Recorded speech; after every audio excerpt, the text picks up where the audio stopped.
Huyu jamaa baada ya muda mrefu sana aliambiwa na mpenzi wake ya kwamba ana mimba yake. Kwa mara ya kwanza leo hii anakuja kukutana naye bwana. Wakati amekuja kukutana naye anataka kumfanyia surprise. Kumbe huyu mwanamke hakuwa na mimba, lakini alikuwa ameweka puto ambao liko katika tumbo lake ambalo anasingizia kwamba ni mimba.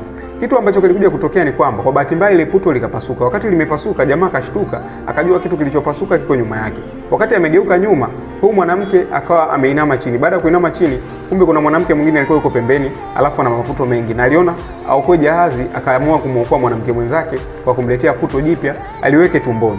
Baada ya kukamilisha kufanya hivyo, yule jamaa ambaye alikuwa ndio mwanaume akawa amegeuka tena kuangalia shida ilikuwa ni nini. Alishindwa kuelewa ni kitu gani ambacho kilikuwa kinaendelea na ni kitu gani ambacho kilikuwa kimepasuka. Hakuelewa kabisa.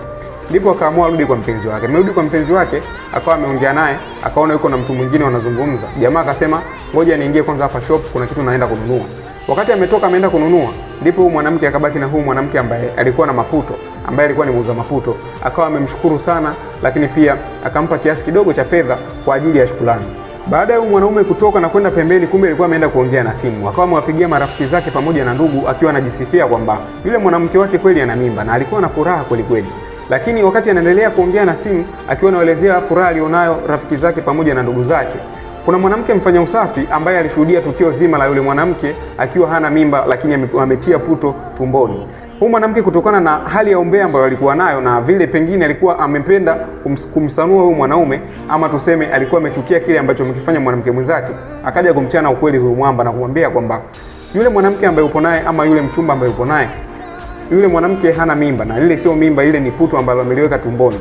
Na hapa ndipo akawa amuelezea jamaa. Baada ya kumuelezea ukweli kamili, huyu jamaa akawa ameshtuka kweli kweli na akataka kwenda kujiridhisha. Unahisi ni nini ambacho kitakwenda kumtokea huyu mwanamke ambaye ni muongo, amsingizia jamaa mimba wakati hana mimba, anaweka puto?